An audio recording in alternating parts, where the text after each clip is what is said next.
Hi everyone, and welcome to today's session. What is an LLM? A practical introduction. My name is Fraser Deer, and I head up the AI and data innovation team here at BCN. I'm going to hand over to Ban for her introduction. Thank you, Fraser. And hello, everyone. My name is Ban Hassan. I'm an AI and data innovation consultant here at BCN. Today is a practical foundation session on large language models, what they are, how they work at a high level, and how to use them effectively in a business context. The goal is to build a shared mental model so that we can make clearer decisions about where LLMs fit, where they don't, and what needs to sit around them in terms of data, governance, and adoption. As leaders, the most important and useful outcome is being able to separate capability from confidence. When the technology is genuinely strong, when it needs guardrails, and what good use looks like across teams. Here's the flow of today's session.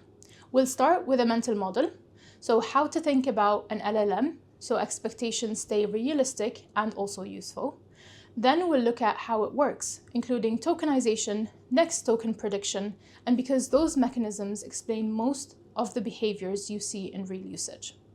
We'll touch on the context window, because that drives how much information the model can use at once. And then we'll translate that into what leaders care about most: strengths, limitations, and best practices, so people can adopt it safely, consistently, and with measurable value. I'll hand over to Fraser for the mental model section. So section 1, the mental model. What is a large language model? A large language model is a statistical model that's trained on vast amounts of text that predicts what comes next in a sequence. That predicting what comes next point is important because it explains both the fluency and the occasional errors. Practically, it means that a model is excellent at producing coherent language, spotting patterns, and generating options. It also means that it can produce plausible sounding outputs when the input is ambiguous or when it lacks the right evidence. The strategic takeaway here is, treating outputs as draft quality by default means that applying the right checks, especially for customer-facing, financial, legal, or high-stakes decisions, is essential. This is the ecosystem view that should help with technology decisions. Models are the engines built and maintained by providers. Tools and interfaces are how people access those engines in real workflows. In practice, organizations don't buy an LLM in isolation. They choose an experience layer, a security model, an integration approach, and governance controls. For leaders, selection criteria usually comes down to a couple of key things: data protection and compliance, integration with our productivity stack, cost versus value, reliability, and the ability to measure and manage usage. A mature approach keeps optionality, choose the right interface for your people, keep the flexibility to use different models for different classes of work as requirements evolve. So what does make it a large language model? Well, large is mainly about the scale across 3 key dimensions. Parameters. Parameters are the numerical weights that store learned patterns. More patterns generally increase the capability, especially for complex language tasks. Training tokens. The breadth of exposure across many text sources, which improves generalization. And finally, the training time and compute, which is the sustained training on specialized hardware. The key insight here is to think that models' knowledge is embedded in those weights, and that's why models can be fluent without being able to point to a specific source. From a strategy perspective, this is why enterprises typically use paired LLMs with company knowledge systems, so that outputs can be grounded in your policy's data and approved materials, whilst matching it with a model that gives the output capability that you need for the use case you're doing. I'm going to hand back to Ban to look at how it works. Great. So now we'll connect the mental model to the mechanisms that you'll see in a day-to-day usage. We're not going deep into data science. We're focusing on the elements that explain behavior, how the model chooses words, how context shapes answers, and why the same question can yield different outputs sometimes. Understanding these mechanisms is what enables good governance, good adoption, and better outcomes, because teams start working with the technology as it actually behaves. So, what are tokens? LLMs don't read text the way we do. They process tokens, which are chunks of text, sometimes a whole word, sometimes part of a word, and sometimes punctuation. This matters at 3 leadership level reasons. First, capacity. The amount a model can consider at once is limited by tokens, which affects how much context we can include. Second is cost and performance. Token volume influences response time and, in many systems, cost. And third, prompt clarity. Small wording changes can change token patterns, which can change outputs, so consistent prompting improves consistency of results. If you want reliable outputs at scale, we design prompts and workflows that fit within these practical considerations. Then we have next token prediction. At its core, the model is constantly choosing the next most likely token given the input and the context provided. In the example here, once we say the capital of France is, the probability of Paris becomes very high, therefore the model selects it. 2 practical implications here. The model is always working with probability, so it can produce confident-sounding text even when the underlying signals are kind of weak. And generation setting and context can shift outputs, so useful for creativity, but something we manage carefully in enterprise settings. Reliability increases when we give the model strong context, clear considerations, and access to validated sources. In building responses, why does structure matter? Well, the model builds responses step by step, and each token is influenced by everything that came before it. That means by the beginning of the prompt, so your objective, your constraint, your definitions, has an outsized impact on quality. It also explains why model can drift if the request is too broad. So if a prompt leaves room for interpretation, it fills the gap with the most plausible continuation. So for business use, we get better outcomes when we use these things. When we set a clear goal, when we provide the right context, when we specify format, and define what good looks like, especially for repeatable workflows. Now I'll hand over to Fraser for sampling and the context window. Thanks, Ban. Up until now, we've spoken as if the model always selects the single most likely next token. In real deployments, however, models often use something called sampling, which means they choose from a short list of plausible next tokens rather than the top one every time. This is why the same prompt can produce slightly different answers across runs, even when nothing else changes. There are 3 kind of levers at play here, and these are the things that matter at a leadership level. Temperature controls adventurous. How adventurous is the output going to be? Lower values produce more consistent, conservative answers, whilst higher values increase variety and creativity. Top K narrows the choice set to the best K options, filtering out unlikely tokens. And Top P keeps probability pool, for example, the tokens that collectively represent 90% of the likelihood, and samples from that. We tune these settings based on the task. So for example, policy and reporting and customer comms would probably prefer more consistent behaviour. But for ideation and exploration and brainstorming, we want to allow more variation. Now let's think about the context window. We move into one of the most important practical considerations of modern LLMs: what they can hold in mind at any point in time. When leaders experience inconsistent outputs, related questions, or loss of detail in longer conversations, this is often a context window issue rather than a capability issue. Understanding this helps us better understand workflows, especially for long documents, multi-step tasks, and enterprise knowledge use cases. So what is a context window? The context window is the total amount of text a model can use at once. Your prompt plus whatever else is included, such as prior messages, attachments, or retrieved content, plus the model's own response. It functions as a working memory for that moment. Two implications matter operationally here. Longer context enables richer tasks. Summarising a really long document or analysing meeting notes, comparing multiple sources. Context is a shared budget.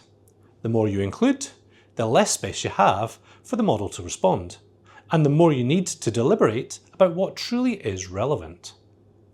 This is why we use techniques like structured prompts, summarisation checkpoints, and retrieval from approved sources rather than passing everything into one conversation. LLMs have no persistent memory. So what does that really mean? Well, this clarifies an expectation that often causes confusion. The model can only use what's available in the current session and within the current context window. In practical terms, that means each new chat session starts without access to prior conversations unless the tool or platform has been designed to carry forward approved memory or retrieved stored knowledge. Within a conversation, the model may appear to remember because earlier messages are still in the context window. And when the window becomes full, older parts of the conversation drop off, and performance can then degrade in subtle ways like misconstraints, or repeated questions, or even changed assumptions. If we want consistency across time, we don't want to rely on the model remembering. We design a system that proves the right context, templates, knowledge bases, retrieval and standards into the tool. So I'm going to hand back to Ban to talk through the strengths. With the mechanics in place, we can now translate this into where LLMs reliably add value. This section is about high-confidence capability areas, places where we can standardize use cases, build repeatable workflows, and scale adoption across functions.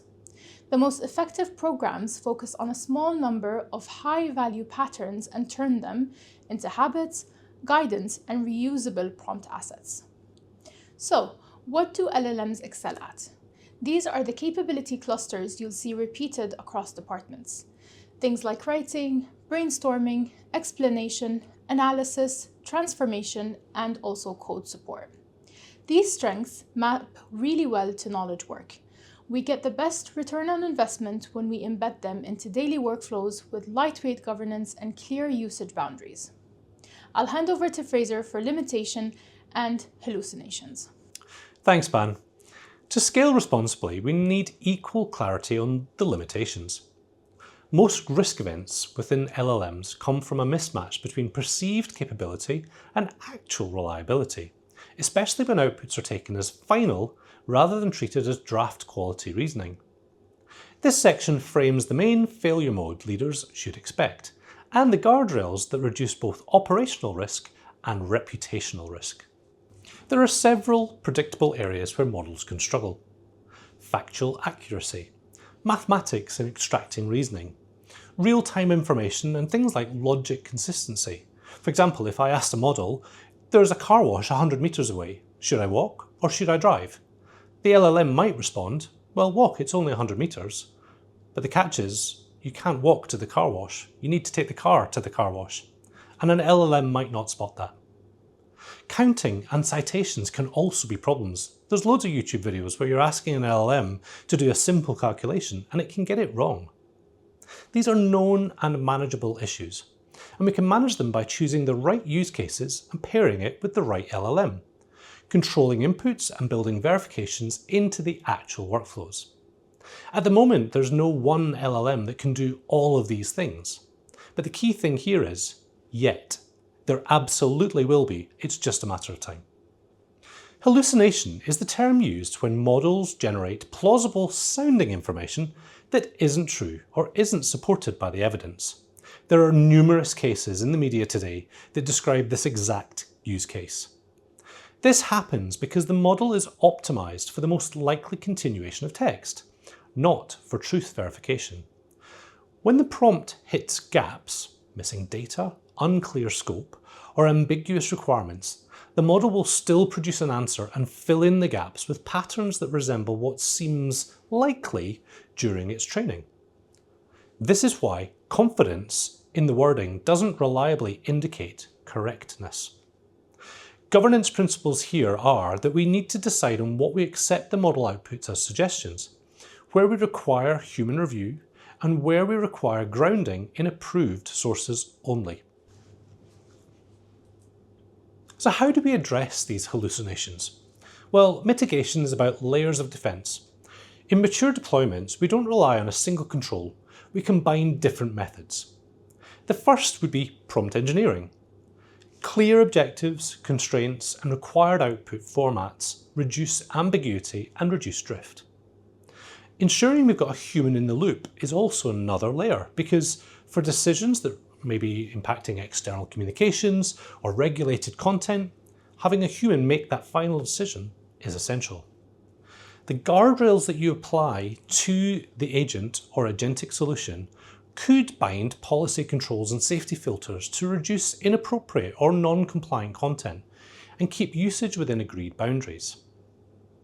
The RAG element of any solution grounds outputs in trusted organisational data, and so the model working with that, we know that the output will be from those sources of truth. We can also do fact-checking, where we can do verification steps, especially where claims, numbers or citations really matter. And of course, as I've described earlier on, we've got things like temperature control, where we can lower the variability of operational tasks where consistency really matters. Accuracy and reliability comes from the system design around the model. Governance, data, grounding, and workflow controls, rather than expecting the model to be correct by default. I'm going to hand back over to Ban to go through some of the best practices and sum up for today. So now that we've covered what LLMs are and how they behave, this final section turns into practical guidance, how we get consistent value, reduce risk, and make adoption scalable. Best practice is less about better prompting in isolation and more about using clear workflows, defining the task, providing the right context, and choosing the right level of oversight, and validate what matters. So this is the prompting playbook. This is a simple playbook to make outputs more reliable and usable across teams. So always provide context, include some background, goals, and constraints to what you need to achieve. Be specific and always show examples. And break down tasks, because complex requests do better at stage steps. Then request reasoning. When you want higher quality, ask for the approach, the assumptions, and the structured rationale for the outcome. And then verify the claims. Anything that looks like a fact, statistic, or a quote, or even a policy statement should be checked against an approved source. The craft reminder at the bottom of the screen is a good template for teams. Context, role, action, format, and target. It keeps prompts clear and outcome focused. So the question here is, when do humans need to be involved? So this is the governance lens that leaders need. We get the best outcomes when we match the level of human oversight to the risk of a task. So AI can assist independently for low-risk internal work, drafting and editing, brainstorming, summarizing, and answering general questions. However, human review is required when accountability and impact increases. So final decision and sign-offs, any sensitive or confidential information, legal, medical, or financial topics, and anything customer-facing. A simple operating principle here is AI accelerates the work, humans remain responsible for quality, compliance, and accountability. And that's how we scale usage safely. 3 points to remember from today's session. AI is a pattern matcher. LLMs generate likely language based on pattern, which is why they can be extremely fluent and very productive. And confidence does not equal accuracy. A polished answer isn't automatically a correct answer, so important claims need verification. And better input always equals better output. So clear context, constraints, and iterative refinement produce the best results. If we treat an LLM as a capable assistant that needs direction and guardrails, it becomes a practical advantage, especially when paired with strong data practices and a sensible oversight. So that brings us to the end of today's session. Now, have we got time for some questions? Well, of course we do. We've prepared a couple from what we hear from our clients. Ban, this is something we hear quite a lot actually.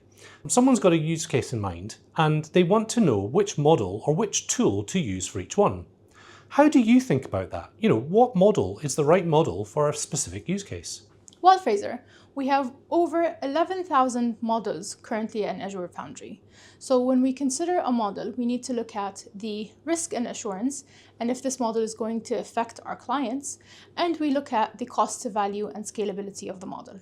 So we don't pick it based on hype, we pick it based on governance fit, workflow fit, and return on investment. So Fraser, this is probably the #1 concern we hear from leaders. Can you walk us through how to think about data safety when it comes to these tools? Is my data safe when using these tools? Ban, that's a really great question. It depends on which tool and which environment you're using. So the right approach here is assume nothing and apply clear rules. So the sorts of questions that would run through my mind might be, where does your data go? Is it processed within an approved tenant or environment? Or is it sent to a consumer service? And if it is sent to a consumer service, where is that consumer service based? Another question to think about is the data stored or is it used for training by the LLM provider? Enterprise-grade services typically offer stronger controls here, and so we should always validate what data is retained, for how long is the data retained, and whether it's used to improve the underlying model itself for the next version. The next thing I'd maybe think about is, well, who can access my data? We need to make sure that any data that you do have is controlled with role-based identity. So things like Entra ID, logging, permissions aligned to the data classifications that you're using within your environment. And then of course the final question here is, what data should never be entered into a system? You need to have a simple policy here. So no highly sensitive data, no personal data, no credentials or secrets, client confidential information or regulated data unless the tool and workflow have been approved for it. Just think about it like this. Would you put the information on the internet? If the answer is yes, great. If the answer is no, that should never be entered into one of these systems unless those controls have been regulated. So what's the leadership takeaway here? Data can be handled safely when used by approved enterprise tools. They align to data classification and they apply clear governance. If the tool isn't approved, well, we treat it like any other untrusted external system and avoid all sensitive content. So that's it for today. Thank you for your time, and if there's anything that we've covered sparks further questions or you'd like to explore any of these topics in more depth, please reach out to us here at BCN. We're more than happy to help, whether it's a deeper technical session that you're looking for or guidance on a specific use case. If you need any support for your AI adoption journey, please let us know. Thanks very much for your time.